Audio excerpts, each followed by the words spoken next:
Good evening. We'll get started. I'm David Grant. I'm your mayor, and I'd like to take this opportunity to introduce our council members. Councilmember McClung, Councilmember Scott, and Councilmember Holmes. All right, and Council Member Holden could not be here tonight. She's out of town.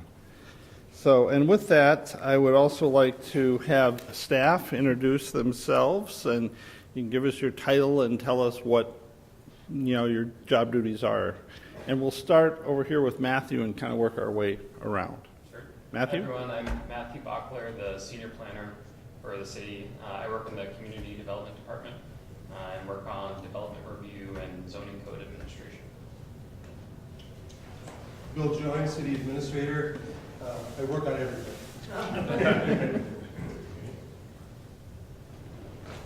Who's next? Dave Crawley, Director of Finance and Administrative Services, so I deal with the finance and administration part of the city. I'm Sue Polka. I'm the Public Works Director and City Engineer. So projects, construction, that's it. I'm Julie Traba, the Deputy City Clerk. So I deal with getting council packets ready and helping council with whatever they need, and also with business licensing and rental agreements, that sort of thing. Did we get everybody? All right, thank you.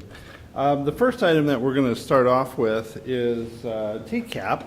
And for most of you, it's been a topic for the city for quite some time now.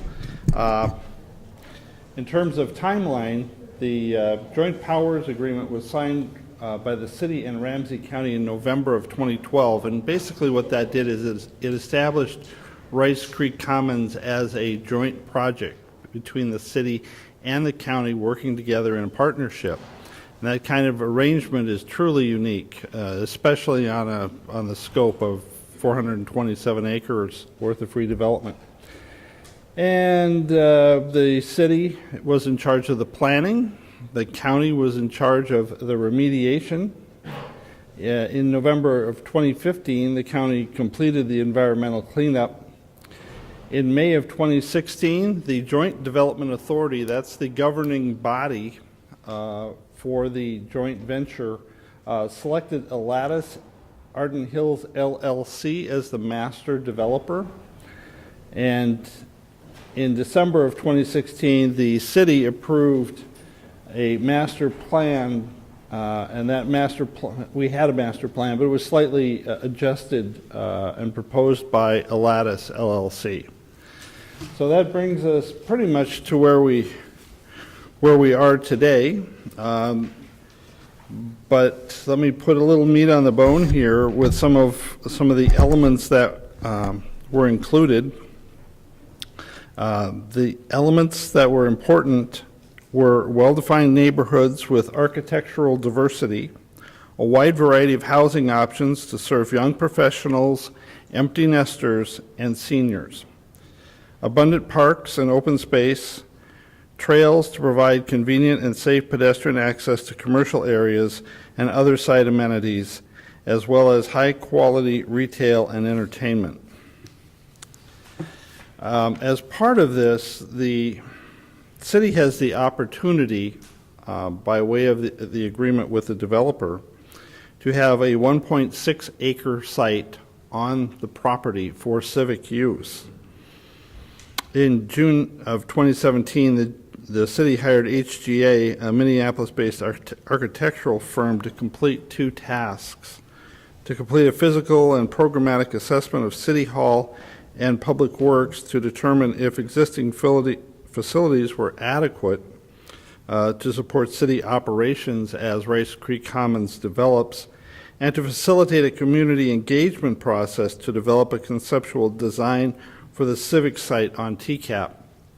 So when I say civic site, could it be a city hall? Yes. Could it be a community center? Sure. Could it be a library? I suppose it could. Part of that community engagement process is for you to have input to tell us what that 1.6 acres should be. just what do we as a city value. HGA has begun work on assessing City Hall and the Public Works facility. Planning for the TCAAP Civic site is expected to commence following the completion of a development agreement with Alatis Corporation. So where we're at right now is the county owns the property. We've chosen the developer, but the developer has not purchased the land. So that's what we mean when we talk about a development agreement. So it's a critical piece that needs to be completed going forward.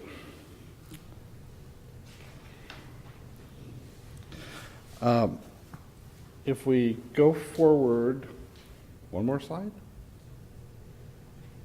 One more slide? No? Well, there would have been oh, there we are.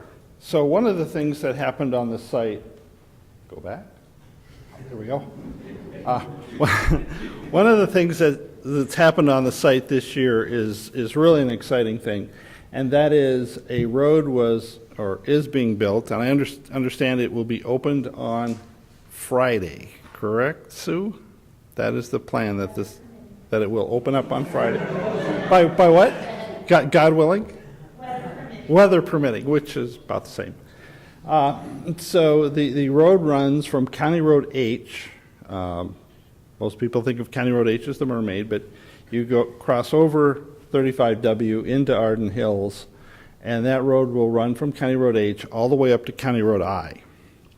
That road is 9/10 of a mile, and what's really important is the 47 acres that it goes through will be available for development.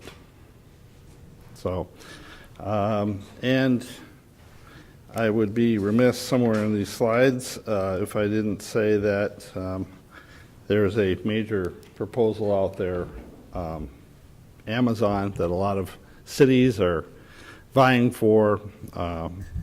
This would be a potential site for Amazon. That 47 acres, maybe even more than 47 acres, but there's a number of cities around the metro that have submitted their sites. The sites will go to Greater MSP and Deed, and they will work to craft a proposal for the state of Minnesota for Amazon. So that's the process that's going forward. There's a lot of other cities that have submitted. Don't know if we're going to be part of that necessarily, but I do want to put that out there, that it is a possibility. Excuse me, Mr. Mayor. Sure. Those 47 acres that you're describing, those are part of the 427 acres. That's They the are. additional parcel, right? Yeah, that is part of the 427, right? So you kind of do the math, there's another 380. Gotcha. If we go back on the map, if we have a map,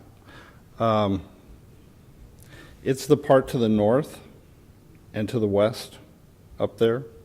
So as you see, the new road goes up to I along 35W. There's 47 acres, and they've kind of done a little mock-up of what a campus might look like there. Before we go on, I'm aware that there are some elected officials in the group as well, or certainly elected and public officials. So I want to make sure that you have an opportunity to introduce yourself. So, Randy? Good evening.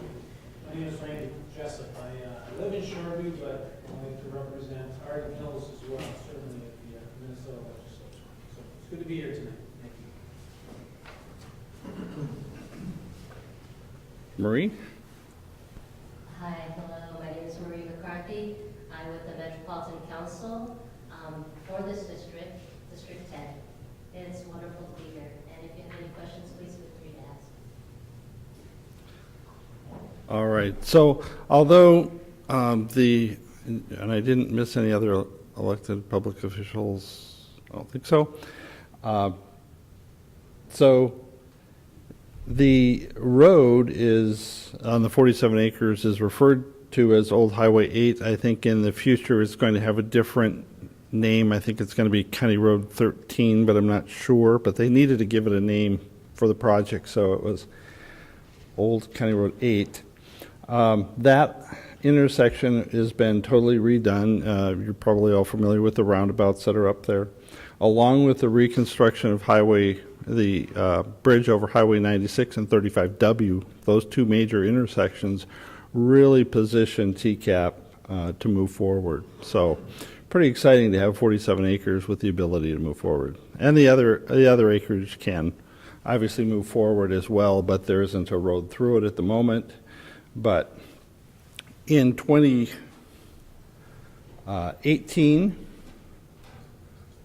we get to the, okay, here we go. Anticipated next steps. Obviously, the Thumb Road is in 2017, expected to open on Friday.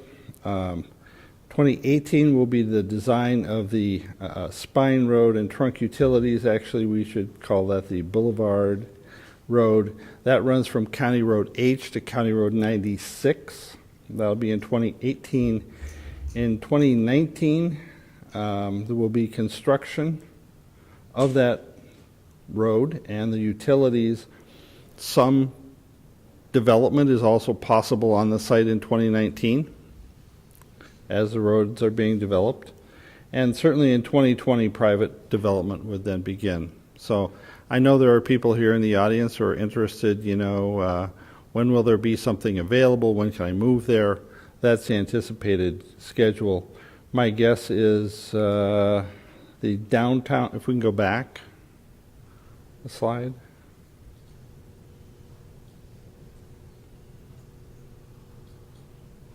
That shows the mock, there we go. The southerly portion is 380 acres.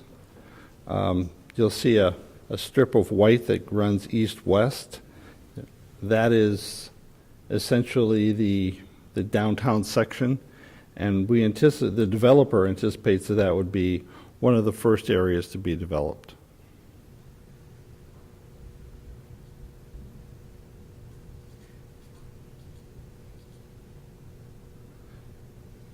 So with that, we'll talk a little bit about other transportation. I'm sorry, Ken? Just a couple of questions. Sure. So Ramsey County currently owns the property, They do. and Ramsey County, therefore I would presume, is responsible for putting in these spine roads and truck utilities? That's a good question. Ramsey County is responsible for putting in the spine road, or the boulevard as I call it, a road from County Road H to County Road 96.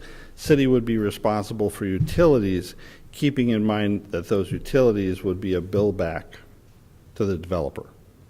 So essentially not a cost to the city. And the developer obviously is not taking down any of the land until private development begins in 2020. We're not sure about that because the the development agreement, which is the real estate transaction between the developer and the county, hasn't been signed off on. So when that happens, then we'll know the answer to that. It would seem logical that they would take it down in chunks, but not necessarily so. Keeping in mind that the 47 acres to the north is already ready. It's got a road through it and utilities, and it's got a trail, and I think a trail and a sidewalk. Just a trail up there. And they'll finish a roundabout on County Road I to complete that whole section. So to answer your question, Ken, yeah, that could easily be spun off early if there were someone that was interested in it. So until that agreement is ironed out between the county and the developer, we really don't know the answer to that question. All right, we'll have lots of time for questions at the end, but at this point I want to introduce Councilmember McClung. He's going to go over some of the other transportation projects that we've had and will have. Dave?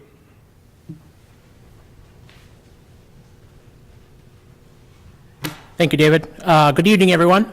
I appreciate you taking your time after 2 days of rain on our first nice night, and a nice night with a Twins game, to come out and hear about what's going on in Arden Hills. My first portion of the agenda tonight is going to talk about transportation projects, kind of more generally at the regional level, dealing with the county, and at the city level. We're going to have Mark Lindeberg from MnDOT here after a couple of other presentations to talk about the more regional highway system improvements that we're going to be seeing that's currently being wrapped up and that will be coming. So hold your cat calls for a little later on transportation. So on transportation, the major project with Ramsey County that we want to mention is an improvement to County Road F from Lexington to Hamlin.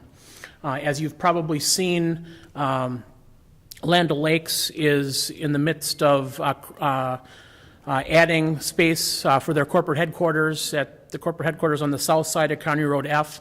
We're pleased to have them expand in Arden Hills, and a lot of the jobs that are currently in Shoreview on their Shoreview location will be moving across to Arden Hills. You'll also notice County Road F probably isn't does not have the infrastructure to support those additional jobs that are coming across the street, any additional growth on that campus. So what the county is going to be doing is they are going to be adding a center turn lane and reconstructing the road between County Road F and Lexington. They reconstructed the intersection at County Road F last year and went from a little north of that intersection all the way down to the intersection with 694 to add improvements in that segment of road. And so once the majority of the major construction traffic is off of County Road F, they'll go in there and add that center lane. They'll add a 10-foot trail on the south side to connect from Hamlin, and the city will be punching through to the trail that is on Hamlin going north and south. That will go all the way down now to Lexington. So that'll add some connectivity to our trail system and the regional trail system. To deal with the transportation, we have two large companies, a Fortune 200 company in the guise of Land O'Lakes, and another rather large corporation, Boston Scientific, to the north. The county is going to be adding a signal at the intersection of Innovation Way, which will be right across from the new entrance, the major entrance into Land O'Lakes. So that will help facilitate traffic into and out of those two businesses, while at the same time will allow a free flow of traffic for those of us who live in northern Arden Hills that need to get over to Lexington to get on the freeway to go anywhere to the east and south. That will deal with that new traffic that we are going to have and deal with it effectively. That's planned for 2018 construction. So while it may be slightly painful next year to get through the northern half of town over to 694, when it's done, it's going to be very nice. Next slide, please. Locally, every couple years, we have our pavement management project, our PMP, and that's a city project to take the roads that are city responsibility and improve them. Many of the roads that you see listed up here in our 2018 PMP, and I'll read through them in just a second, are roads that are original roads that don't have improvements for storm sewer and water. So we have a lot of issues on many of those streets when it rains. Like the rain in the last couple of days, you'll have rain running down the streets, ponding in people's driveways, out in the middle of the street, and in their yards. So one of the big functions of the 2018 PMP is to fix many of those deficiencies. The city is proposing a pavement improvement in 2018 to reclaim roadway on Brewberry Lane, Park Shore Drive, and Wedgwood Drive. All three of those streets currently have sewer and water and gutters, so a reclamation project costs less than a total reconstruct. A reclamation project is basically a mill and overlay on steroids. You mill off the top, you go down a little bit into the subbase, you grind it up, you put it back down within the curb and gutter, and correct me if I'm wrong, Sue, where there is need to make some corrections to the curb and gutter, that will be done as part of that project. Okay, that's confirmed. So basically, that project will improve those streets. We want to catch our streets before they deteriorate to the point where they have to be totally reconstructed. If they have to be totally reconstructed, there's quite a cost increase by having to go in and solve some of the subsurface problems. So if we can catch them early and do a reclamation project, it's a benefit to the taxpayers of Arden Hills, it's a benefit to the residents that live on those streets. However, there are some streets that have never been fully reconstructed from when they were first laid down and don't have some of the infrastructure that's needed to convey water and to deal with stormwater management. And those streets oftentimes need to be fully reconstructed. So we have a large number of streets up in the floral area mainly that are going to be fully reconstructed in 2018. We have Floral Lane, Gale Circle, James Circle, Norma Circle, actually it'd be Floral Drive, Gale Circle, James Circle, Norma Circle, Indian Oaks Court, and Indian Oaks Trail. These are scheduled for full roadway reconstruction, which will include curb and gutter, water main replacement where needed, sanitary sewer repairs, and storm drainage improvements. As I mentioned, residents up in that area that have talked to me and came in and talked at the most recent council meeting where we accepted the feasibility study for this project. Most of them discussed water issues and needs to improve those water issues. This project will fix those issues and hopefully lead to lasting improvements in those neighborhoods going forward. So we have a lot on our plate city-wise next year. If you live one of these affected neighborhoods, there'll be a pre-construction meeting where the city will provide you additional information. Sue Polka, our city engineer, public works director, is an excellent source of information. We will have someone on site that you can contact with issues. There's a newsletter that will be going out to those affected residents talking about when you can expect things. So if you are living in that neighborhood, expect a lot more communication from the city. We understand that it's a difficult time to have your street reconstructed, but we want to make it as easy as possible to get to the end point, which is a nice road for you to drive on. With that, let's talk a little bit about redevelopment and development projects in the city. And with that, Councilmember Holmes will come up.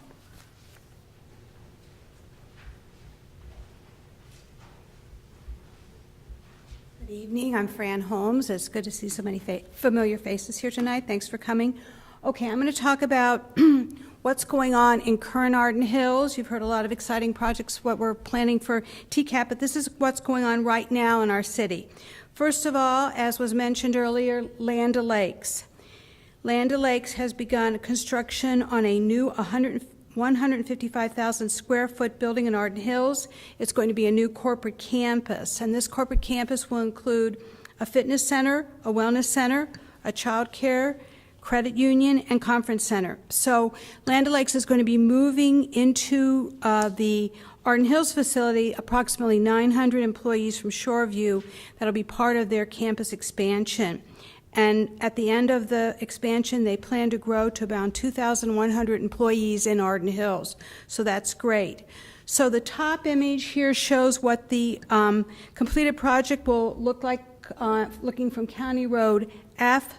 And the bottom image shows the completed building with the interior courtyard campus looking north. And the interior courtyard is what consolidates the old building and the new building together as one corporate campus.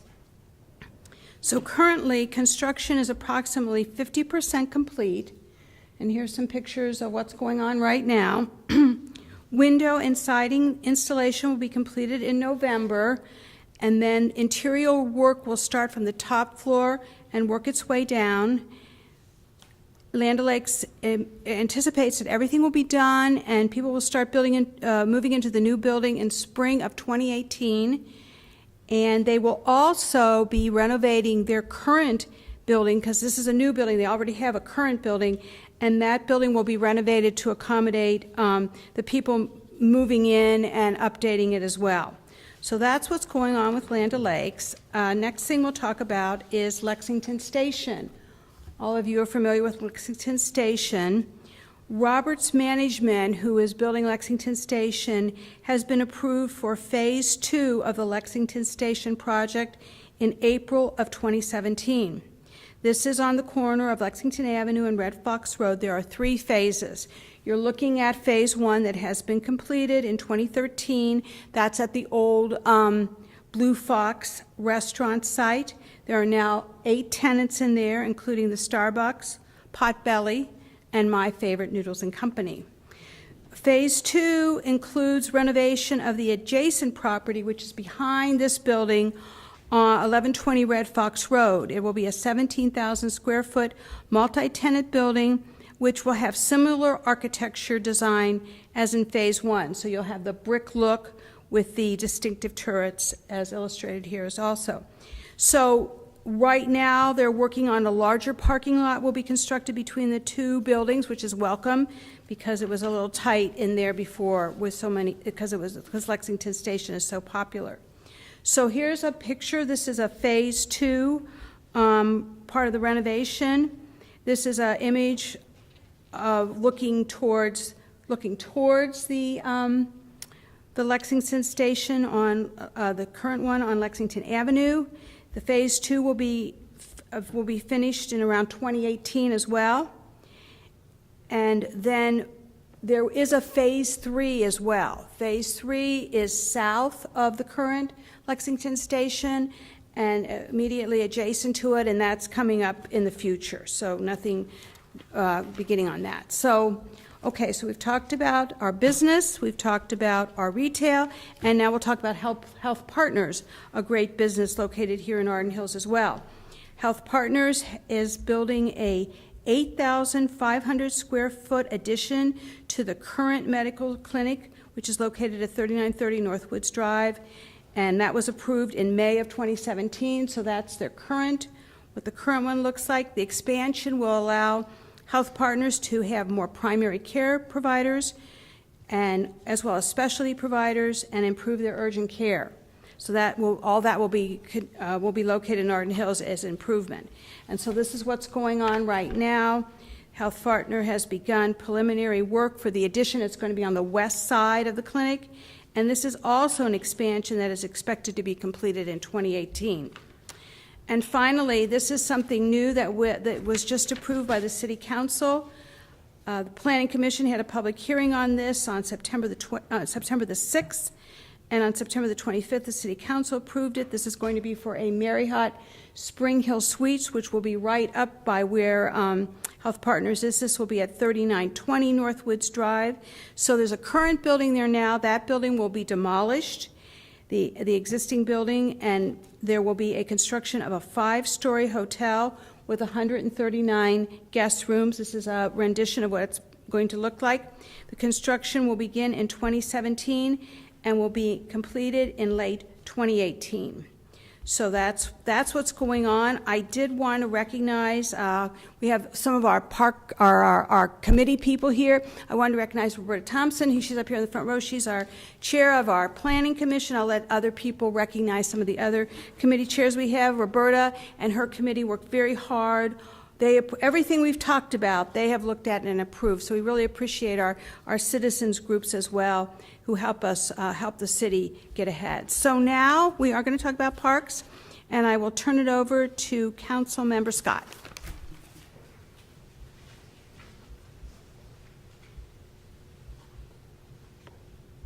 Thank you, Councilmember Holmes. Again, my name is Steve Scott. I am the new person on the council, just took my seat this year, but I've been involved with the city for a number of years. I was a volunteer on their Parks, Trails, and Recreation Committee for 8 years. So that was a very enjoyable stint with the city. Back in 2011, Money Magazine published a survey of the best places to live in the United States. Coming at number 14 was Arden Hills. So if you recall, Minnesota has 300 organized cities, and Arden Hills placed number 14 in the entire United States. So that was quite an accomplishment that we were proud of. The rationale Money Magazine used to award that distinction was we had a top-rated school system in our district. We had easy proximity to downtown Minneapolis and St. Paul. We featured established neighborhoods, and we had great trails connecting to parks, playgrounds, and our many lakes. The city operates 15 miles of trails for biking and walking, most of them paved, a couple of them unpaved, and we also have 14 city parks, the largest being about 20 acres. I think the smallest one would be 1 acre. And one of them is one of the larger ones is a all-natural nature area. The Parks and Trails Committee has or actually our Public Works Department has a 20-year replacement cycle for our playground equipment at each of the parks. So this last year, we replaced the playgrounds at Hazelnut and Perry Parks, both off Old New Brighton Road. One of the new features that we added as part of that playground equipment was a new type of swing set from Game Time Expression Swings that's actually like a tandem swing made for an adult and a child. So the adult sits in the main part of the swing, places the infant or the toddler in the swing immediately in front of them, so you have that adult to child facial connection. And it's been very, very well received. We also had the establishment of two area for our four-legged citizens in the community. Hazelnut and Perry Park now feature designated dog parks. So in Hazelnut, that would be the old hockey rink area to the right as you come into the park. And Perry, it's the former ball field number 4, which was the last ball field on the left as you come into the park. And once a year, the city has organized Bark and Rec Day, rhymes with park and rec, but it gives the opportunity for the residents to bring their canine family members in, and they run around circles in the dog park. There's some treats that some of our sponsors bring. I think one year's we had the Arden Hills veterinarian come out and give some quick checkups. So the second annual Bark and Rec was held this summer, which I attended, and it was a very enjoyable day. I think we had a question from the audience regarding some of the trail expansions. We do have some major expansions going on in our planned trails, one being along the Ode Snelling Avenue route, that's over there by Bethel University. County Road E, which is our main business corridor, and that's toward the Lindy's Steakhouse area. And on County Road E2, which runs east and west, and that goes from Ode Snelling out toward Valentine Hills Elementary. So without further ado, I will turn this over to, I believe it's Council Member McClung for speak about public safety.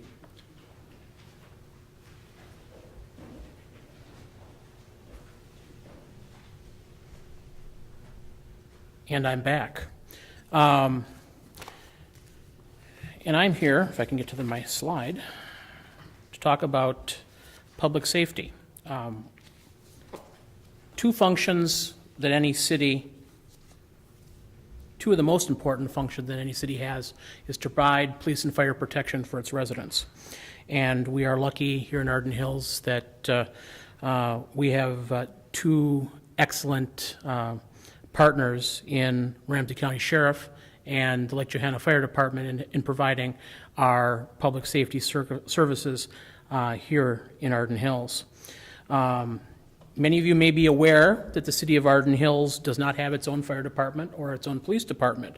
We contract for public safety services with the Ramsey County Sheriff's Office, with I believe it's 7 other communities, and with the Lake Johanna Fire Department with the cities of Shoreview and North Oaks.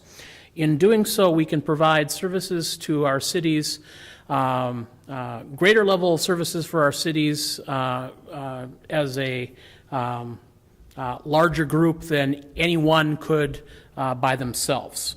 So it's one way that we have always taken your tax money and provided excellent services while at the same time trying to minimize the amount of your tax money we need to provide these excellent services. Throughout the year, citizens are able to attend different events to familiarize themselves with both our police and our firemen. Some of the events include the Night to Unite celebrations that go on at the beginning of August every year in your neighborhoods. Coffee with a Cop, which is hosted by the Ramsey County Sheriff's deputies at either a Starbucks or a Caribou. I think the one in Arden Hills this year was at the Starbucks in Lexington Station. And Hot Dog with a Deputy, something that they're doing. They go out to a park and roast hot dogs and invite the citizens to come out and interact with the deputies. And this year, I believe it was or last year was in Tony Schmidt Park, our event here in Arden Hills. With the fire department, they all have an open house every year in conjunction with National Fire Prevention Week. I believe the Lake Johanna open house is this Saturday, up at Fire Station number 3 on County Road I and Lexington. So if you get an opportunity to participate in any of these events, please do. It's an opportunity for you to meet the folks that are providing your public safety services. Please thank them. They do a fantastic job. If you call 911 and they have to come out to your house, they are seeing you at probably the worst moment that you're having to deal with, and they do it with professionalism and dignity, and we are lucky to have them. We pride ourselves in strong participation in these events, and I would encourage you, if you get an opportunity, to participate. Next slide, I want to talk a little bit about, and some of you may be familiar with this picture on the left-hand side. That's Lake Johanna Fire Station number 1 down on Lake Johanna Boulevard. In 2007, late 2016, early 2017, Lake Johanna Fire Department decommissioned that fire station.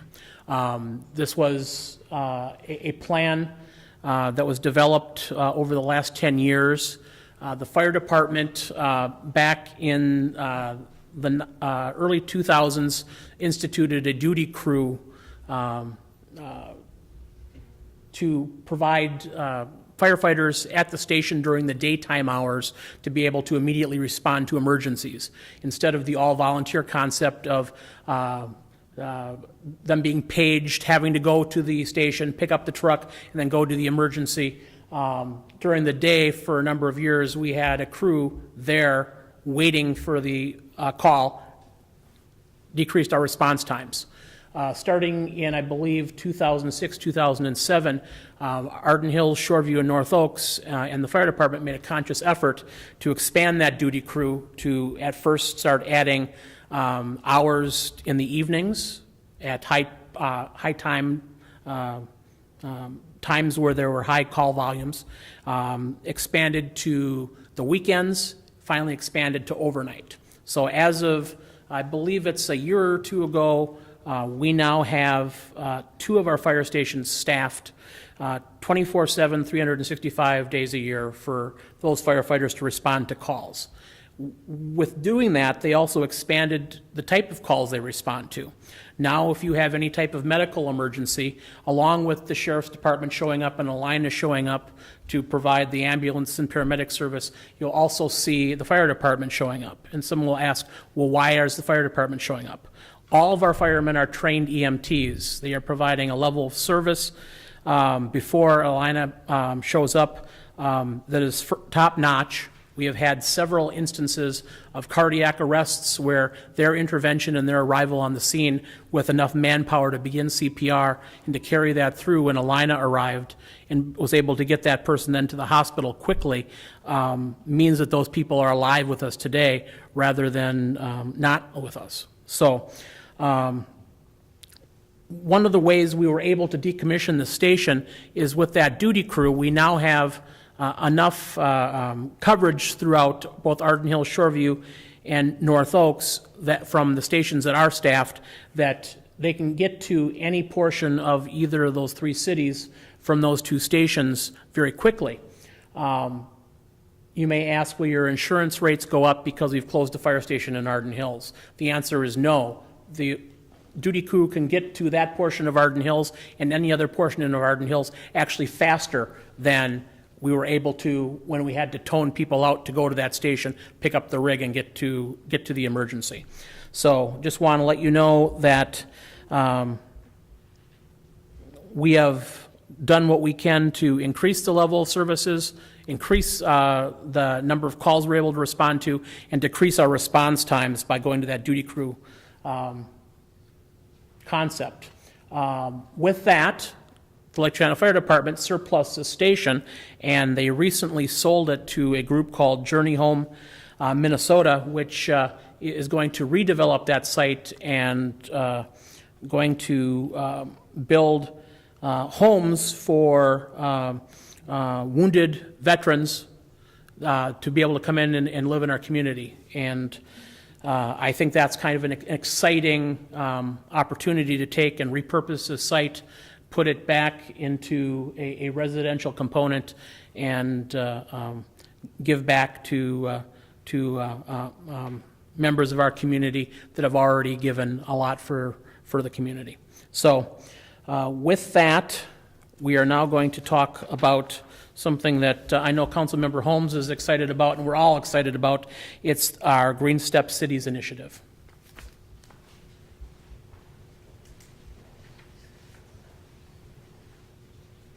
Thank you. I'm just going to briefly mention the GreenStep City initiative that we are excited to have to start here in Arden Hills.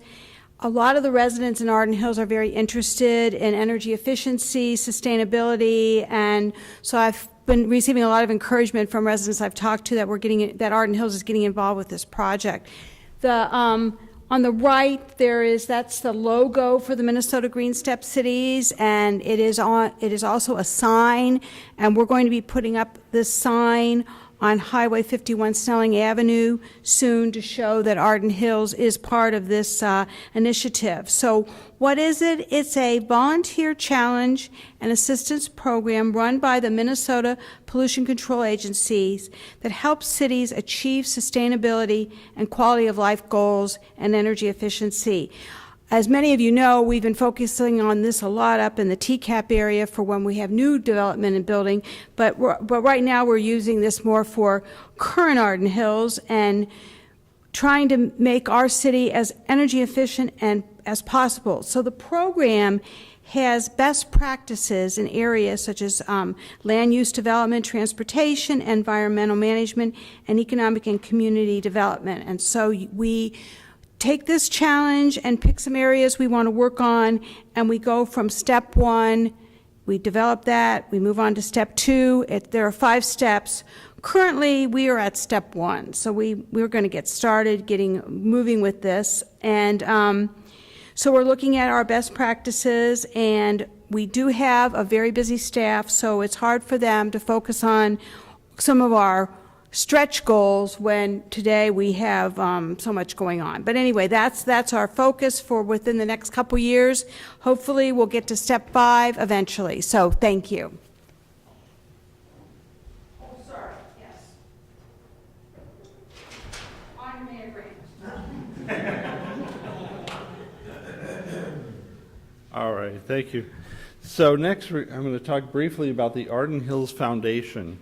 Back in 2012, a number of us, 3 of us actually, Arlene Mitchell and Fran Holmes and myself, we were talking about, the needs of the community, and there's obviously the city government, but there's a lot of folks out there that want to give back to the community, and Arden Hills at that point did not have a foundation. So the 3 of us proceeded to form a foundation, the Arden Hills Foundation. And as our mission is to connect the generosity of people with the evolving needs of the city in an effort to enrich lives and build upon the quality of life in our community. And city could actually be a small c, I suppose, because we don't necessarily mean city government, we mean the city, the community in which we live in. So the Arden Hills Foundation accepts tax-deductible donations for community projects. Let me give you an idea of some of them. In the back, we have a park bench, and the Arden Hills Foundation runs the park bench dedication program. If you want to dedicate a park bench, you can donate a bench, and you can get a plaque with the bench if you want to have it for a specific purpose. And you can indicate where you'd like the bench to be placed. And I think we've had like 4 or 5 benches, something on that order. So as another item, we've dedicated at least 2 and perhaps 3 set of basketball hoops for parks. And those are, believe it or not, $2,500. By the time you get them, you buy them, you install them. We have done several projects for Carth Lake. The water quality is of concern to the residents who live in the area, and they approached the foundation and said to us that they'd like to stock the lake with fish to improve the water quality. So they donated the money to the foundation. The foundation purchased the fish and stocked the lake, thereby making all of their efforts tax deductible. And then they had a few other projects. They cleaned up the shoreline. They also did an experimental thing along with Rice Creek Watershed District, removing the snow from a portion of the lake, a small portion, to see if light going through the ice would help improve the water quality the following year. So they worked with Rice Creek Watershed. So that's a case where it really was totally outside of the city. It was just a group of residents that decided they wanted to do something. They came to the foundation. We enabled it to happen as a charitable donation. So another example is the irrigation at the Arden Hills sign on County Road D in Cleveland and Lake Johanna Boulevard. If you wondered why the grass is always so nice and green there, it's because that was donated by the Arden Hills Foundation. The donation came from Presbyterian Homes across the street. So in some cases, businesses have donated, and in other cases, individuals have donated. So, and we also fund an angel fund here at the city for people who find it an economic challenge to enroll their kids in various programs here at the city. So you can apply and get a scholarship. So anyway, I just want to make sure that people know that that's out there and be aware of it. And you can, like I say, you can propose anything, I suppose, to the foundation as long as it's built upon improving the quality of life here in Arden Hills. So the Arden Hills Board currently consists of 4 people: Arlene Mitchell, Kim Tamble, Nick Roberts, and myself. So with that, we'll go to Council Member Scott, who has a presentation on Beyond the Yellow Ribbon.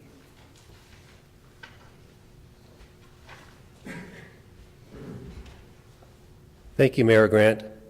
One of the newer affiliations that the city has, and one that I'm especially proud to be associated with, is Beyond the Yellow Ribbon. The organization here is Beyond the Yellow Ribbon Suburban Ramsey County, which is comprised of 15 communities here on the northern side of Ramsey County. Now I'm going to explain the mission statement of the Beyond the Yellow Ribbon. Now, I think most of us are familiar with the yellow ribbons and hanging them from light posts and trees and whatnot as a symbol, that the returning veterans are welcome home. Beyond the yellow ribbon goes beyond that with some specific programs to fully integrate the service member when they return, plus identifying resources out there available in the community to help the families of some of these service members when they're deployed. Basic needs, if their car breaks down, if we have a snowstorm and they need help clearing the driveway to get the kids to school.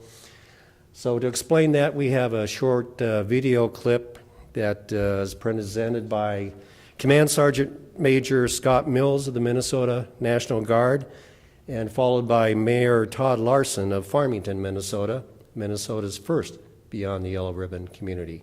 So do we have the video? As a leader in the Minnesota National Guard, the Yellow Ribbon Networks are our continuity for our soldiers and their families during the other 28 days a month that we don't have them. And most importantly, on deployments.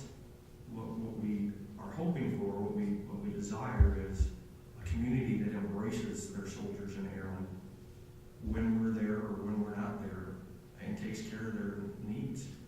Of course, it becomes very important during a deployment because you've got a family that's left without their provider, their father, their mother.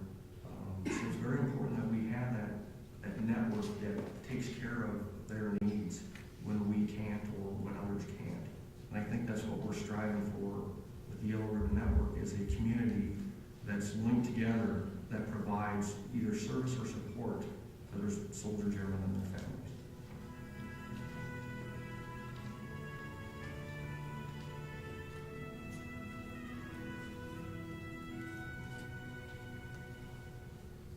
They have really stepped forward and come together to take care of our soldiers and airmen and their families. And on several occasions, I've had the opportunity to witness it and be part of it.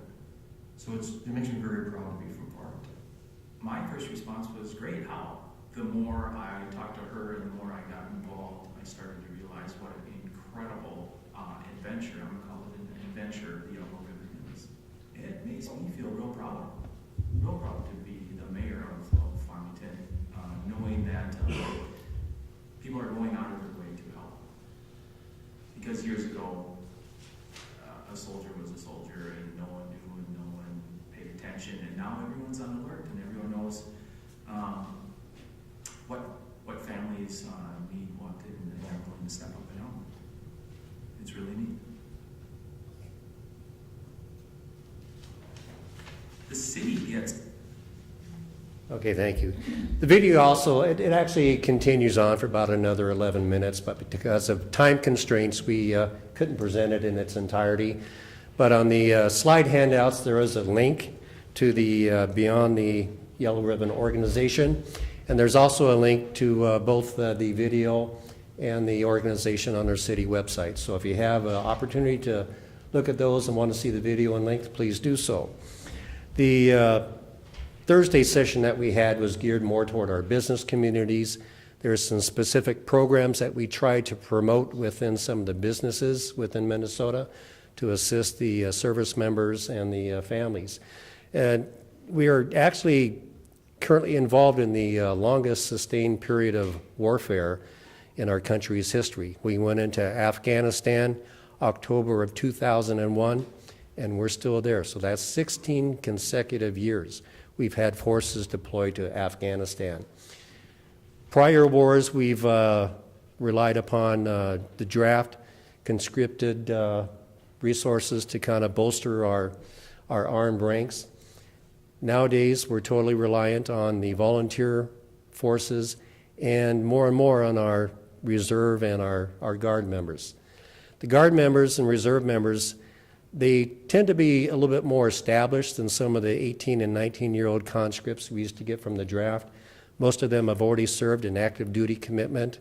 They tend to be more settled, they have families, and their needs are actually quite a bit different than what we're used to with the typical armed forces environment.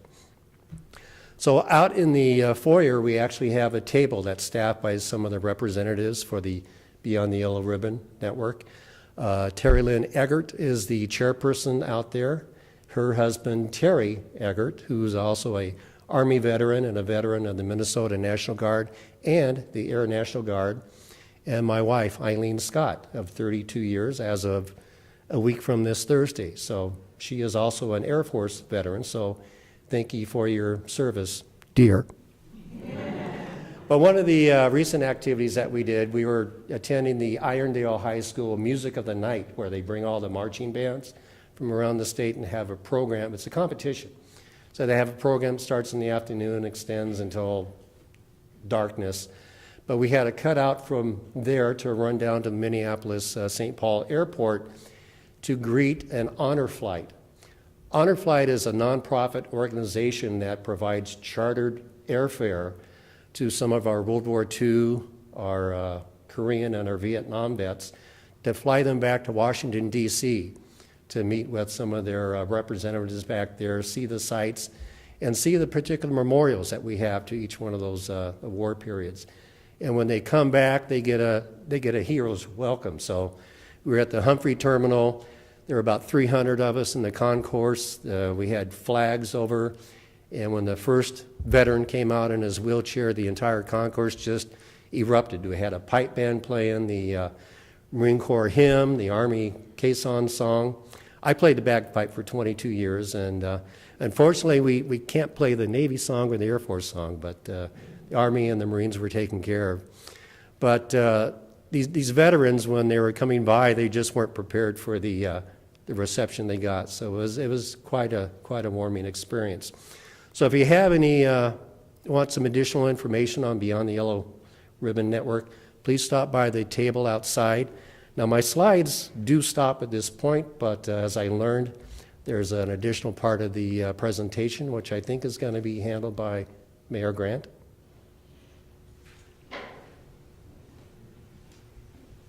Nothing like putting the boss on the spot.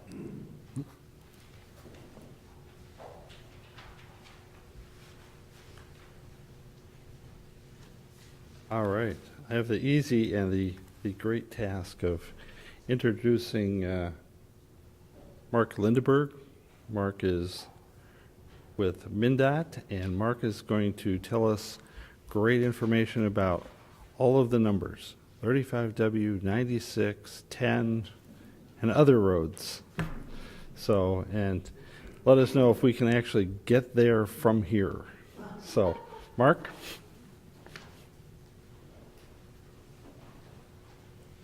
Thank you, Mayor. I am Mark Lindeberg with the Minnesota Department of Transportation, and I am going to talk about some projects that have occurred that are nearing completion and some that are upcoming. So the first one is one that you may have had to experience for the last 2 summers, 694, reconstruction and the addition of a third lane between Lexington and Rice Street. That project has been ongoing, like I said, for the last 2 summers. And from what I understand, it is slated to be done likely by the end of the month, weather permitting, to run in a theme with Miss Polka. So that hopefully will be open, all 6 lanes, and we can then start to enjoy all of that. A project that we have that will be beginning in late 2018 is the 35W MnPASS project. It starts on 35 just north of Highway 36 and runs up to north of Sunset Boulevard up in Lionel Lakes. As a part of that project, we will be reconstructing all of the pavement. We will be doing some spot improvements to help traffic flow on US 10, on county roads, and on 35W. Right now, the project is slated to take 4 years of construction, so it will be a large impact to many, many people. But when you've got over 12 miles of roadway that is being reconstructed, it takes time. So we're going to be going on there. And the website, in order, if you wanted to see what's going on with the project and get into some of the details, is down there at the bottom of the slide. We are also going to be working on a project from 35W southbound to go east on US 10. That project is slated to be let in late 2018, with construction most likely to occur in 2019, but there is a possibility that the contractor could do some of the work in 2018. Once we let the project, it kind of goes to the contractor, and they'll have the flexibility to do what they want in 2018 or just wait until 2019. What that project is going to do is going to, like I said, it's going to add a second exit lane from southbound 35W to go east on US 10, and then it will construct a third lane on eastbound US 10 all the way down to County Road 96. I've got some pictures on there, and we'll go through each of those. So right there, you can see where you're exiting 35W southbound to head on to US 10 eastbound. So the yellow and the red we're going to be reconstructing. That will be the 2 lanes. The third lane will be coming from County Road 10 up and over the bridge and continue easterly. The bridge that does go over 35W is already constructed to be able to take those 3 lanes of traffic, so we don't have to do any work to that bridge. As you get over the bridge, kind of over in front of Schurer Brothers, you can see that we will have the yellow again, a little washed out here on this screen, but we'll have 3 lanes of traffic headed in that easterly direction.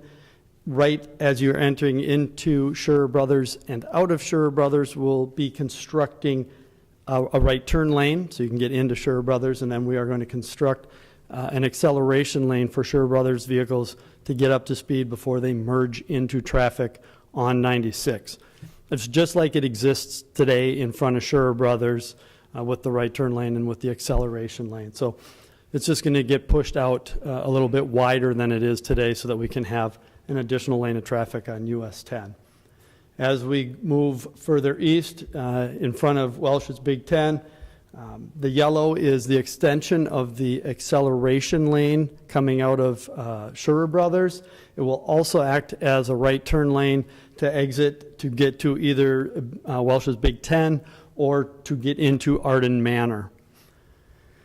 We are proposing to close the entrance to US 10 from Arden Manor and Big Ten area, and we would redirect that entrance down to the exit ramp from eastbound US 10 to get to County Road 96.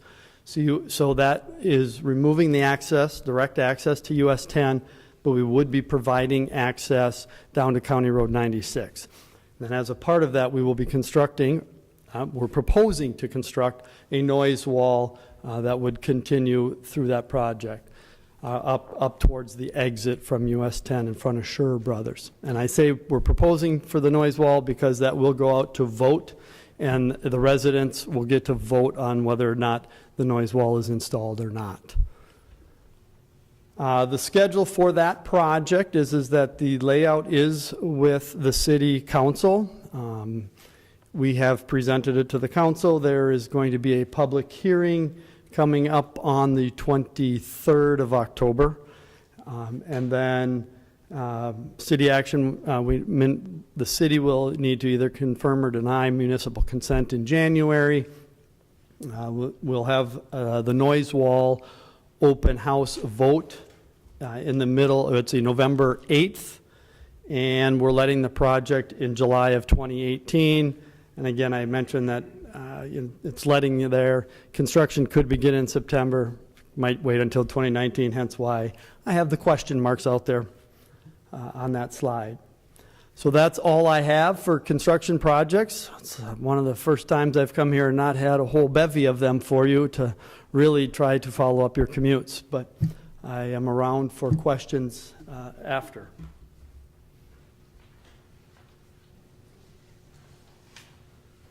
All right, thanks, Mark. And in prior years, you have come with a bevy of projects. In fact, the ones you just put up there would qualify as quite a bit, and the city is certainly Very appreciative of your efforts.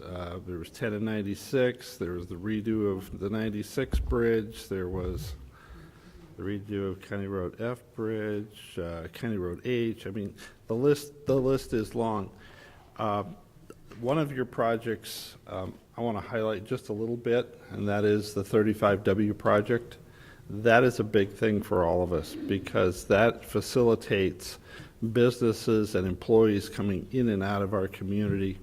And there are times when 35W backs up both northbound and southbound. So that project is funded. MnDOT has a plan. It will take 4 years, right, Mark? 4 years to do that work. But when it's done, hopefully there's some transportation improvements there.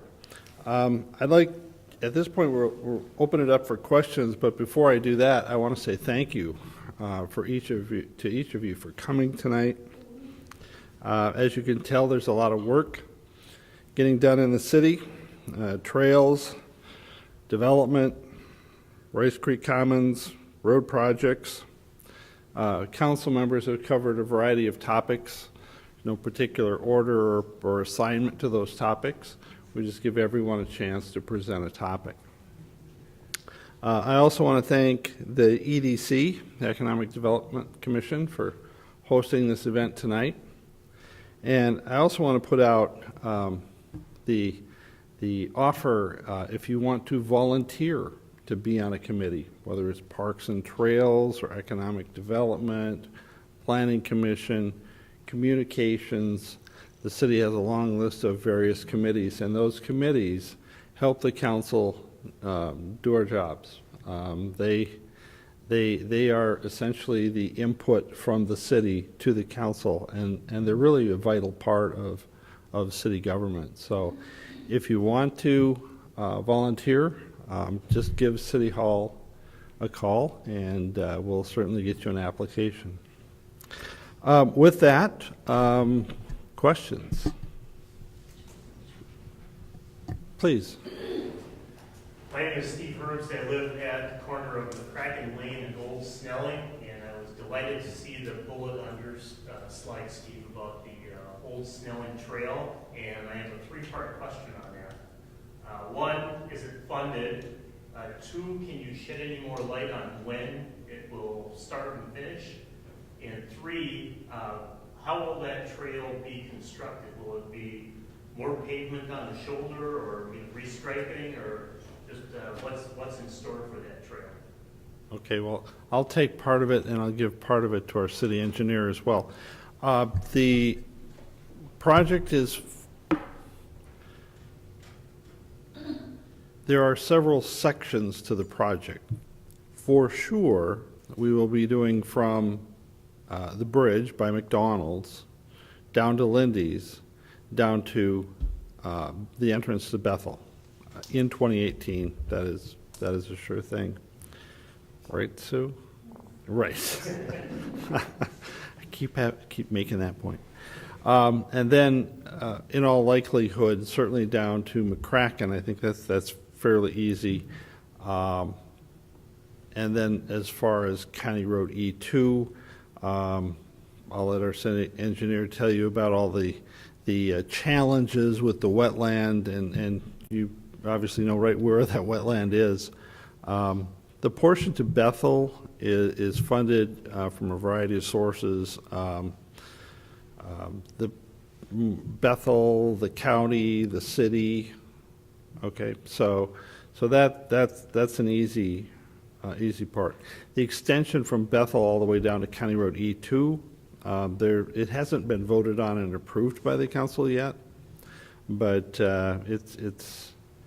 we have some opportunities there in working with the county that I think we should take advantage of. The city has wanted a north-south trail on that side, north-south trail in the city, and we don't have it. In 2019, if things currently hold, we'll be doing a road project, Old Snelling south of Lindy's. So perhaps a trail could come all the way up to that corner and then all the way up to E2. It would be really nice to be able to connect this new trail segment to the safe routes to school. that was done, what, about 5 years ago, something like that. So funded, yes, but not entirely. The major segment is certainly funded. And in terms of your question about, just how that engineers out, I'll give that to our city engineer to tell you, because she's been planning this now for about a year. Sue?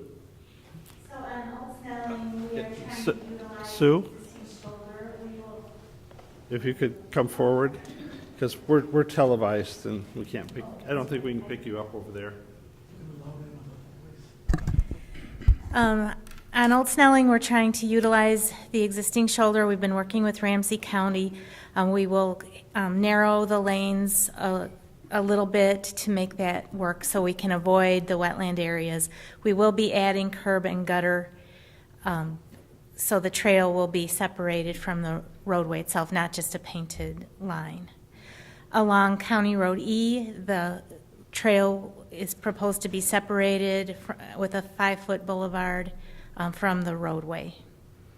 And along County Road E2, where we're filling in that small gap between Cleveland and New Brighton Road, again, we will be utilizing the existing paved shoulder, adding some curb and gutter, and the trail behind the curb and gutter. I think, did that answer all your questions? All right, thanks. Which sides of the street is it on E and Old Snelling? On Old Snelling, it's on the west side, because that's where the underpass under the railroad tracks exists today.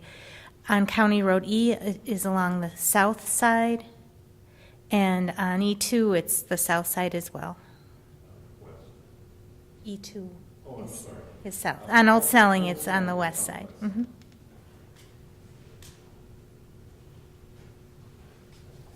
All right, other questions? Please. A question about TCAAP. There was a deadline, I think, of May 31st for the master developer to sign. Is that correct? It was extended to sometime in October now? Is that a fair statement? The date, you're correct that there has been an extension. I think it was October 31st. Bill, do you remember the date? October 31st? Now, keeping in mind that the parties can mutually agree to extend that, but yes, October 31st. Was there a reason for that? And my other question is, with Amazon, a possibility, is there some thought as far as what that would affect as far as the concerns of building the rest of the commons area? What would be the effect of that? Would it slow it down? Would it increase it? Has there been some thought to that? Well, the Amazon proposal itself is rather generic or rather broad. It desires 100 acres in one or more properties. So the state is coordinating one proposal to take to Amazon. And we're going to have to work with DEED and Greater MSP to see if this site is one of the sites, or I suppose potentially it's large enough it could be the only site, but I don't know that that would necessarily happen. But to your question, what if Amazon was one of the tenants there? Would it impact the rest of the development? They plan over the next 10 to 15 years to hire 50,000 people in whatever metro area they choose. The metro area would have to, for them, would have to be at least 1 million people or more. So you can't be, New Prague or something like that, right? You have to be in the metro, educated workforce, et cetera, et cetera. There would be some impacts, that is true. Now, to what scale, don't know. It is a project which is so big in scale, it's hard to get your arms around it, really. It's 8 million square feet of office. So we're talking jobs that are on average in excess of $100,000 a year, times 50,000. The build-out of the campus would be in excess of $5 billion, okay? Again, one or more sites. So it's very attractive in the sense that you get high-quality, high-paying jobs in your community, and that's why it's so sought after. You probably saw, if you were watching the Today Show about a week ago, the mayor of, I think it was Tucson, actually sent a 20-foot cactus as a donation, as free, to the CEO of Amazon as a way of saying, oh, we're going to propose. I mean, the stories that are out there are yeah, there are mayors who've gone out there to stand next to the building to get pictures and all kinds of things. So it makes sense since we have the acreage and we have the we meet a lot of the things that they want. We have the proximity to major arterial roads, 35W and 694. You can go north, you can go south, east, west. They want an educated, highly educated, very skilled workforce within a 20-minute radius of Arden Hills. There are 70,000 college students. So we have the education, we have an opportunity for them that I think is kind of unique in the marketplace in the sense that it's so much acreage and yet it's so close to a major metropolitan area. And that really wouldn't have come about except for the unique scenario of the military divesting themselves of that portion of TCAAP. So we're going to have to stay tuned on that. I've heard that the deadlines to Amazon are due by October 19th. That's a relatively short time frame. And I think at this point they're looking at it from a 40,000 foot view. And the thought that's out there is they'll probably take that list of submissions and boil it down to a short list and then dive down into the details. Will Arden Hills be part of that? I hope so. I like to think so. How much of it? Don't know. So it just seems it would skew the design up quite a bit of the commons area if you had to give up 60-some acres, and yet the developer, would he be going, more concept towards Amazon in his thoughts? Or so, I mean, there's a lot of things, that complexity in this. yeah, I can't really speak for the developer. I know you can't, just but one of those things, would Lux still want to be a developer, or would he give it up? Oh, no, I think if, no, he wouldn't want to give that up. I think I can speak for him on that particular one. No, he wouldn't. No. So but, makes a big difference. so, no, if you had that many high-quality jobs in the area, it would help out the residential, it would help out the other businesses that would go in. It would be a good deal for a developer. I will say that in the Rice Creek Commons zoning, there is 100 acres worth of commercial property. So it is there in the plan. Now, I guess the question might be, do you want a sole tenant, right, versus a number of smaller tenants? I would propose to you that the internet is not going away. I'd also propose to you that selling products on the internet is not going away, and that they are dominant in that market, and it's not only are they dominant, they seem to be hurting some of the other retail establishments, the brick and mortar, at least anecdotally. That's what you hear in the press. So. But there is 100 acres of commercial property already zoned out there. So it's not like we would be robbing from part of the residential or robbing from the downtown. Now, would Amazon want the configuration to be exactly the same? Don't know. So In terms of a schedule, Amazon in their proposal said that they would make a decision in 2018. So, I mean, they could run well into fall before they make a decision. So, we'll see. The Minnesota proposal obviously needs to be submitted by October 19th. So that's a relatively short period of time for something like this. So, other questions? On the TCAP timeline, it appears that it's expanded or gone out further than in maybe in the last year. Is that true, possibly? And then, I've been hearing rumors about continuing the decontamination efforts. Is that anything, or is that complete? Or is that any reason why this timeline has gone out further? Well, the entire parcel has been cleaned to residential standards, which is the highest standard you can clean to. However, deep down below in the groundwater, there is still various chemicals that were used in the manufacture of ammunition. The so-called plume, which goes all the way through, or goes to New Brighton and down to a portion of St. Anthony. Currently, New Brighton treats their water, and it's the responsibility of the Army, since they were the ones who polluted the property, to clean up that deep groundwater.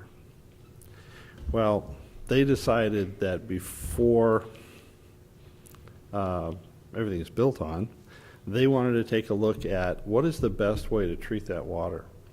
Is it better to treat it right here at TCAP? And basically what they're doing today is they're circulating it around. They pump the water up, they clean it, they dump it back, and it circulates basically as a rotating process. Or is it best to say, no, that's not the best way to treat it. Go and treat it just in New Brighton and St. Anthony at the source in which it's used. Or is it best to do it in a combination of the two?